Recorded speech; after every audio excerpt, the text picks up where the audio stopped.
Olá, minha gente. Vamos ver o pessoal chegando. Estamos ao vivo.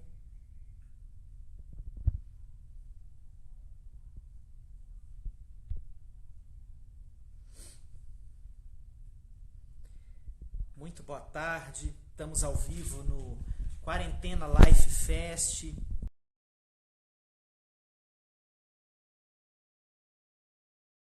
Bem-vindos. Cheguem junto. Quarentena Live Fest, o Biraci Pataxó. Daqui a pouco tem esse cara formidável. Por favor, não deixem de assistir a live de Ubiraci Pataxó. Esse cara é uma das melhores pessoas que eu tive a oportunidade de conhecer esse ano. Numa palestra no Congresso de Terapia Comunitária em Salvador. Esse cara deu um show, me levou às lágrimas. E tem a força da consciência indígena, trazendo pra gente muito ensinamento, muito amor. Por favor, Ubiraci, obrigado por estar junto. Eu quero, em primeiro lugar, dar boas-vindas a todo mundo, dizer que é um prazer estar aqui nesse festival, organizado por gente que eu amo profundamente. Agradecer os meus compadres, André Moraes, Ana Carol Machado, que são dois dos criadores desse festival, que são pessoas que fazem da arte um ofício e fazem da arte um ativismo. Então são pessoas que me ensinam todos os dias a saborear ainda mais a arte como o oxigênio da vida. Agradecer Camila Santiago, que é uma organizadora de eventos maravilhosa, minha vizinha, amiga, que está junto organizando aqui esse festival. E o nosso papo hoje é sobre o casamento na quarentena. Minha gente, o casamento, eu quero começar dando uma definição, que é uma definição mais ou menos standard do casamento. O casamento é uma trabalhosa elaboração de duas identidades individuais. O casamento é uma trabalhosa elaboração de duas identidades individuais. Então, a primeira coisa que a gente desfaz com essa definição é aquela ideia de que no dia lá do casamento, da cerimônia, qualquer que ela seja, aquilo ali é uma foto de quem o casal é na hora em que eles se conectam para morar juntos ou que celebram o início da relação. Aquilo é uma foto e nós somos filmes. Nós nos transformamos o tempo inteiro. Então, o encaixe entre essas duas pessoas, ele está sempre sendo colocado em xeque, em questão. Porque nós somos impactados pelas coisas que acontecem nas nossas vidas. E isso vai fazendo a gente mudar de lugar, mudar de opinião. E o nosso parceiro ou parceira precisa entender o que essas transformações que acontecem com a gente fazem com a nossa relação. E a gente tem que fazer a mesma coisa com ele. Por isso é que a gente se recasa muitas vezes com a mesma pessoa ao longo da vida. E agora, a quarentena é um lugar ou de recasamento, ou de ruptura, ou das duas coisas, né? Porque nós estamos vivendo uma situação em que todos estamos pressionados. Nós estamos pressionados porque estamos todos no mesmo lugar, 24 horas, vezes 7, vezes o tempo que essa quarentena durar. Fique em casa, fique em casa. Não escute o seu presidente. Se você foi um eleitor do presidente, até você concorda comigo que ele passou dos limites. Fique em casa. Fique em casa. E é nessa casa que a gente vai ficar, apesar e além dos presidentes e das pessoas do presidente que queiram o contrário, dos empresários desse Brasil que queiram o contrário e estão mais interessados no ganho do que na saúde e na sobrevivência física das pessoas no país. É nessa casa que esse casamento está sendo colocado em xeque. né? O casamento ele está sendo pressionado agora porque o homem que passava a maior parte do tempo, vamos falar primeiro do casamento heteroafetivo, né? O homem que ficava, Ju Sandler, beijo, o homem que ficava a maior parte do tempo do lado de fora, né, em jornadas maiores de trabalho, preso no engarrafamento, etc. O que está acontecendo com esse homem? Ele está dentro de casa, muitas vezes pressionado pelo home office, né, está trabalhando em casa como ele pode, e esta experiência de quarentena está trazendo para os casais uma pergunta: como anda a sua carga mental? Quem é que decide os processos da vida doméstica? Quem é que coordena os processos da vida doméstica? Normalmente, nós homens lidamos com as tarefas domésticas da seguinte maneira: do lado de fora, nós somos os CEOs da porra toda. Do lado de dentro, nós somos aquele funcionário CLT em aviso prévio. Sabe como é? Aquela pessoa que já está lá aguardando só o último dia chegar, e temos uma chefe que fica o tempo inteiro dizendo: agora tem que fazer isso, agora tem que fazer aquilo, agora precisamos disso, precisamos daquilo. Então, isso é que é a famosa carga mental. É o dispêndio de energia que parece pouco, mas é infinito, que as mulheres em geral têm sobre a coordenação do dia dentro de casa. O que precisa fazer, o que precisa comprar, o que vai ser cozinhado naquele dia, etc, etc. Então, a experiência dessa carga mental é a primeira coisa que está em questionamento no casamento durante a quarentena. Porque o homem está dentro de casa e hoje, por causa do coronavírus, nós temos uma infinidade de processos, minha gente, que são muito trabalhosos e que demoram tempo, né? Todos esses processos de esterilização, de usar álcool em gel, de desinfeitar a casa. Se você sai para fazer uma compra e volta, tem que fazer todo o processo com a sacolinha da feira, com os produtos que você comprou. Né? Então, tudo isso onera ainda mais esta questão da carga mental. Né? Então, os homens estão sendo, em primeiro lugar, convocados a deixarem as suas últimas parcelas de patriarcado no passado. O que eu quero dizer com isso?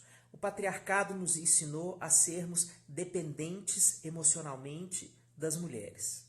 E que as mulheres são as pessoas que vão operacionalizar a nossa vida. Então nós primeiro somos dependentes das mães, entregamos essa dependência para as nossas esposas ou para as empregadas domésticas que trabalham na nossa casa.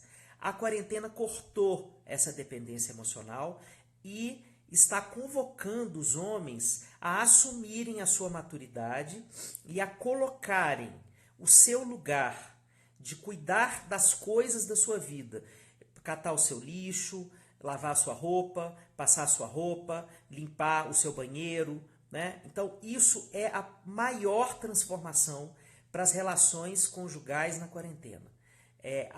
Os homens estão precisando se haver com as suas incompetências na construção das tarefas domésticas.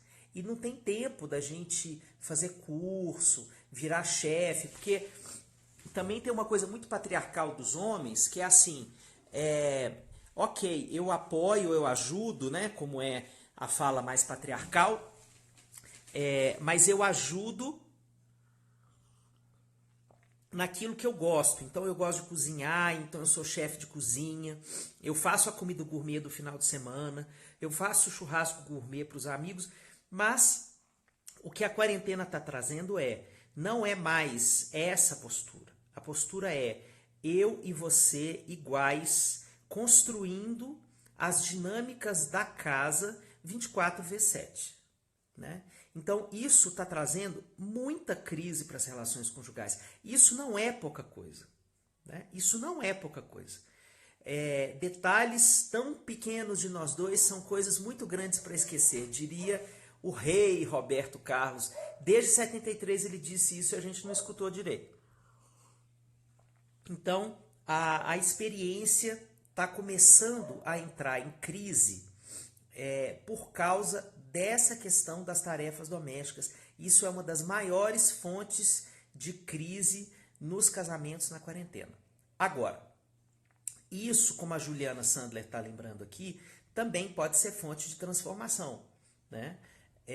Mas nós temos que pensar que a gente ainda vive um país em que a imensa maioria dos homens ainda sustenta crenças muitíssimo patriarcais. Inclusive temos na presidência da República um patriarca, né? um homem patriarcal mais tirado para homem das cavernas, que sustenta todos esses conceitos sobre a masculinidade os mais tóxicos possíveis, né? Então a quarentena está colocando em questão, está colocando em jogo, está colocando no jogo da transformação essas questões de papéis de gênero.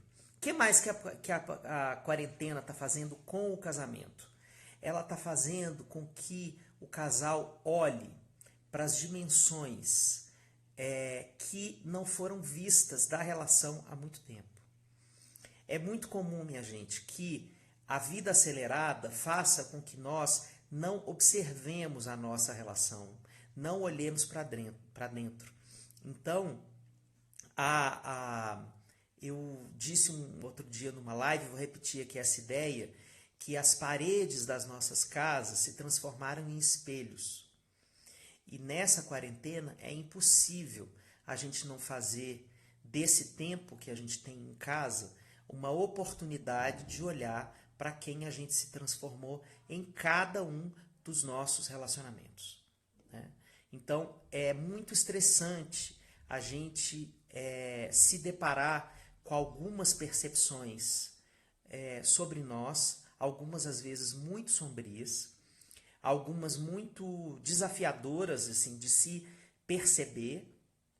Então, o primeiro espanto é ver, por exemplo, como estão as nossas emoções, né? Como nós estamos mais reativos, mais nervosos, mais preocupados, né? E isso é uma pressão também para os relacionamentos.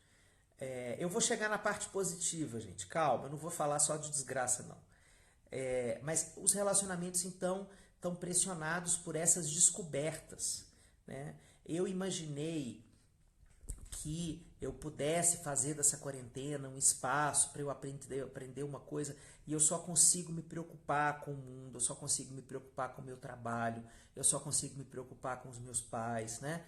Então, o medo aparecendo como uma emoção muito primária nessa relação. E aí a pergunta para o casamento de cada um de nós é o seguinte: qual é o espaço que o medo tem nesta relação? Porque se é um casamento em que as pessoas têm pouca intimidade, o medo pode ser visto como uma emoção mal-vinda.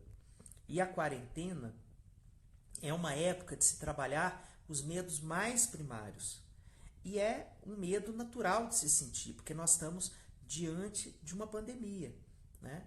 Então, a pergunta é como eu me conecto com o meu parceiro e com a minha parceira a partir do medo. E como eu acolho o medo dela ou o medo dele. Isso é uma outra consciência que a gente está tendo, né? Como é que isso vai construir um aprofundamento da intimidade dos casais que passarem por essa aprovação? Porque nós não existe lá fora, então estamos aqui do lado de dentro o tempo inteiro, convivendo um com o outro e lidando com os nossos medos, as nossas tristezas, as nossas saudades, as nossas preocupações, né? As relações com os filhos, que também estão pressionadas pela quarentena, crianças que estão inseguras, pedindo muito mais conexão da gente do que em dias tradicionais, porque também estão sentindo que tem alguma coisa diferente, né? Então, nós também estamos tendo que nos haver com a nossa disponibilidade para essa maior necessidade emocional de contato das crianças. Então, tudo isso é um fator de pressão do casamento. E tá chegando aqui o Kinder Ovo da live, que é Daniela Leal, minha parceira, minha companheira de mais de 20 anos, psicóloga, dona da porra toda, foda pra caralho. E eu tô numa live de povo da arte, eu posso falar palavrão. E ela vai chegar aqui e a gente vai falar junto. Eu não tinha prometido isso pro pessoal. Você quer meta-comunicação, amor? O casamento na live sobre casamento? O casamento na live sobre casamento. Ó, gente, eu adoro essa mulher passando batom. Vou mostrar pra vocês como é que ela passa batom. Ó. Olha isso. Ai, gente. Olha isso. A gente não podia prometer que os dois iam estar juntos porque quarentena, né, amores? Então a gente não tem, assim, essa disponibilidade de agendas. 3 filhos, uma casa e um monte de coisa. Nossa geladeira quebrou. Estamos aqui às voltas com conserto de geladeira. Mas deu certo e ela tá chegando. Nós temos só 13 minutos. A vida como ela é. A vida como ela é. Nós temos só 13 minutos. Vem cá, amor. Sim. Vamos arrumar uma mesinha, então, pra gente conseguir. Então, como vocês estão? Gente, eu venci a timidez pra quando tem gente do lado. Vocês veem que não tem live minha sozinha falando para a tela. Eu preciso ter uma pessoa pra pegar. Bonita. Então, o que você quer falar do casamento na quarentena, amor? Eu queria começar falando de como é importante você estar falando isso, né? Eu escutei a primeira parte que você falou para os homens enquanto gerenciava as crianças, mas assim, quanto machismo ainda existe nas nossas bases para os homens precisarem escutar isso de outro homem, né?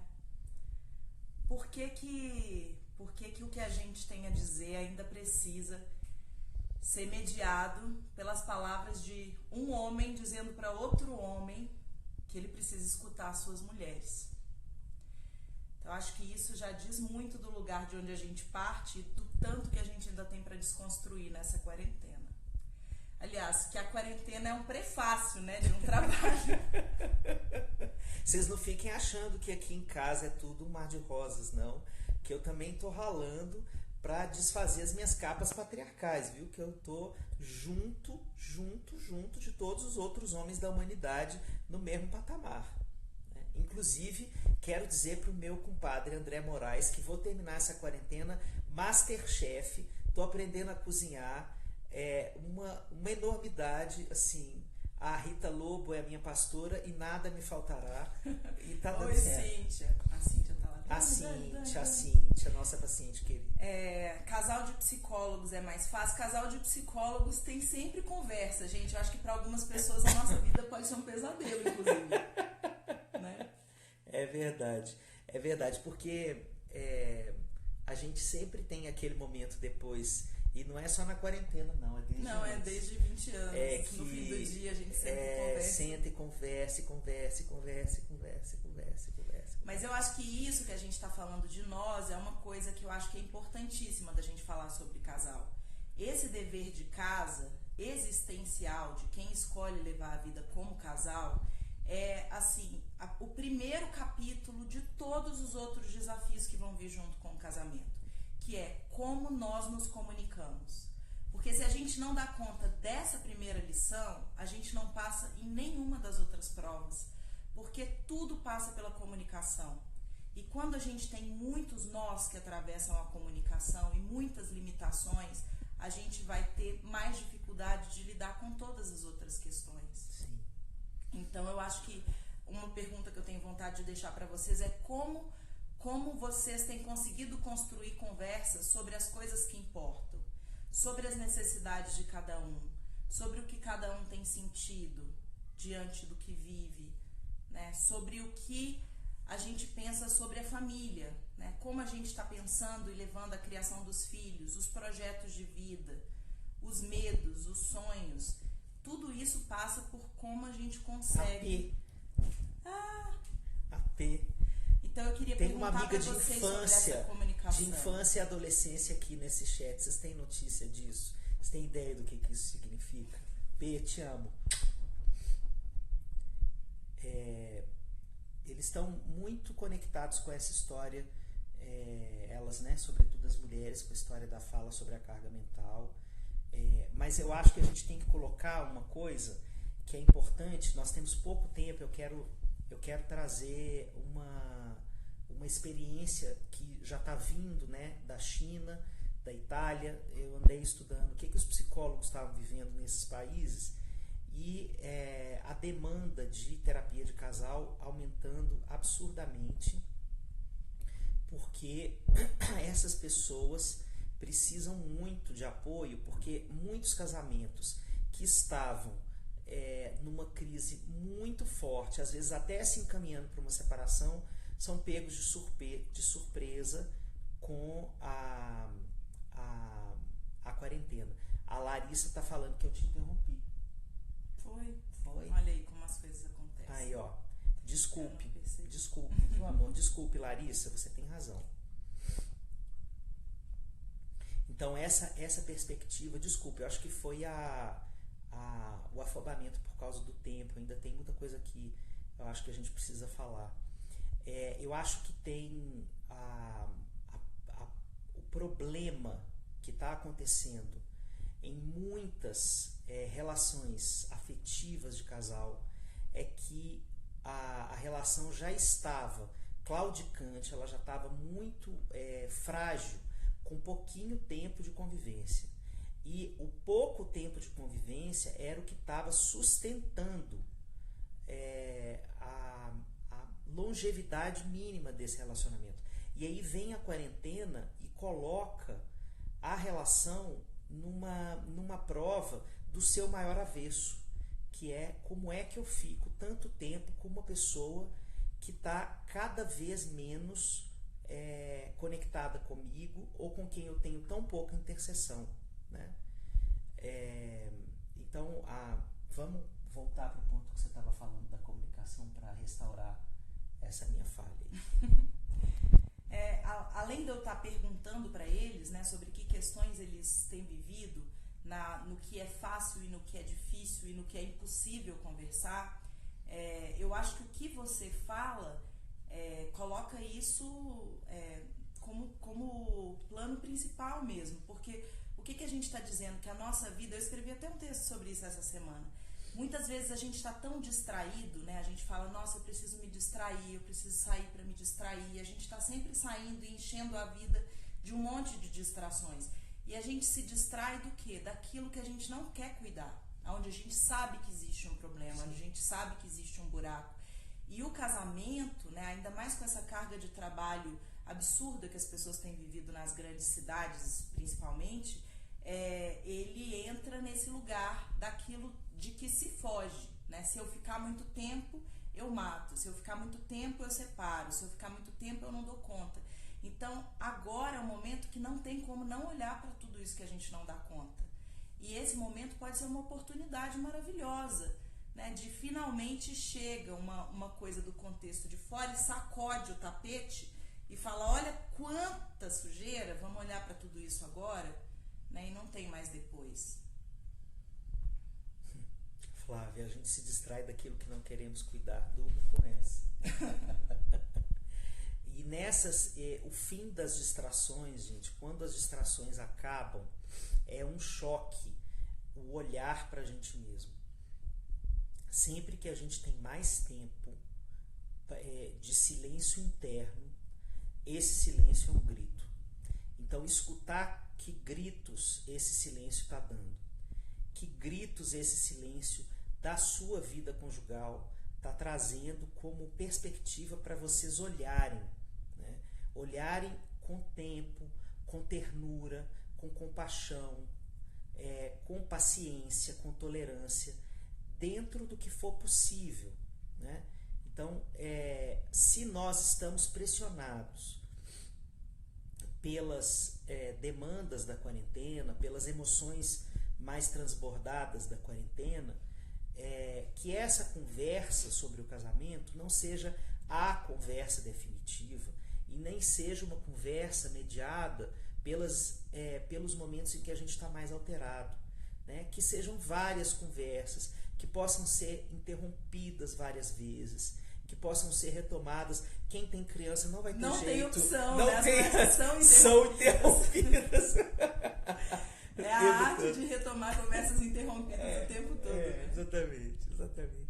Então, que a gente possa fazer esse recontrato dessa relação conjugal, usar a quarentena como se fosse um laboratório, sabe? Em que o casal entra para descobrir quais são as coisas, as perguntas mais importantes que eles precisam se fazer e quais dessas perguntas, como construir um contrato para as próximas fases da relação, né?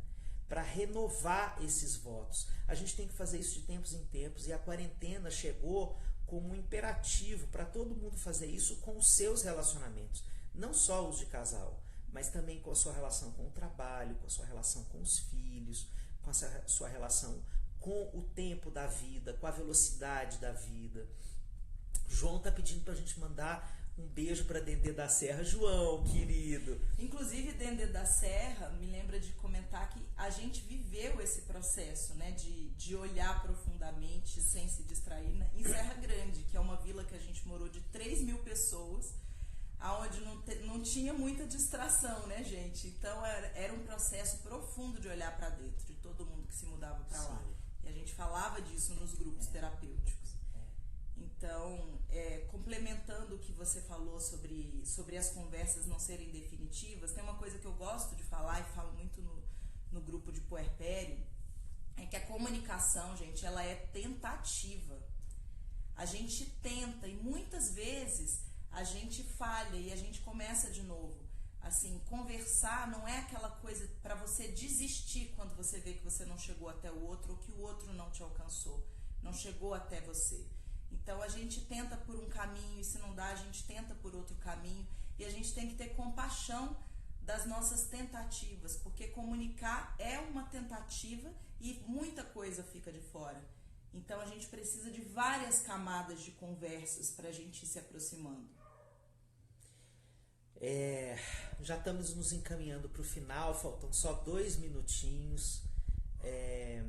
Muita gente mandando beijo, muita gente da Bahia. A gente morou 15 anos na Bahia e a gente colecionou uma quantidade de afetos que a gente não tem como nomear e nem enumerar. Então, um beijo gigante para todo mundo que fala oxente, que a gente tem muita saudade.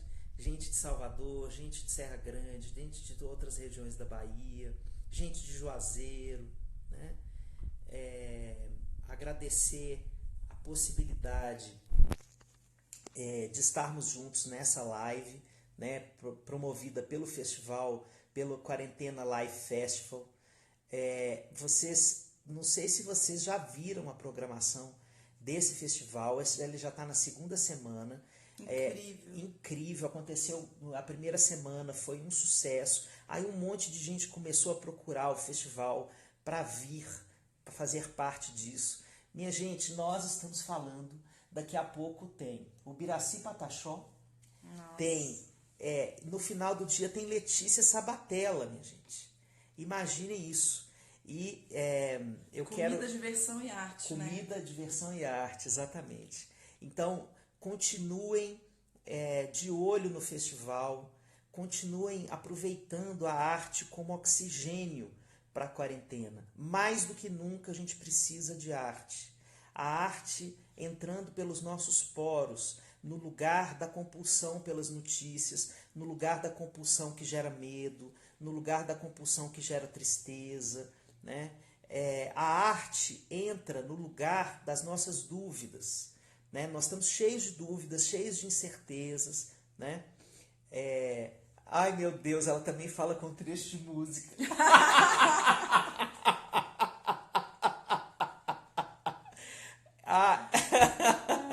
Então a gente precisa de arte. Arte é alma. A nossa alma, ela se reconhece na arte. Então a arte chega pra gente e a gente fala, é isso, é disso que eu precisava. Então, Quarentena Live Festival Tamo juntos. Obrigado, amor, por você ter vindo. Desculpa ter te interrompido mais uma vez, viu? Olha, então fique em paz, que a gente se veja muitas vezes ainda nessa quarentena e que a Quarentena Life Festival possa cumprir uma trajetória iluminada para trazer as melhores reflexões, música e pensamento progressista para esse país que a gente está precisado. A gente está precisado. Beijo gigante, gente. E até mais. Vamos salvar a live, ela vai ficar salva aqui pelas próximas 24 horas, tá bom? Se cuidem. Se cuidem. Tchau. Obrigado, Andréia. Obrigado, Carol. A gente ama você. Simone, Dani. Camila, Dani, Ave Maria. Nath. Muito obrigado. Fábio Dias, psiquiatra lá de Salvador. Saudade, Fábio. Obrigado. Luísa, minha prima. Beijo.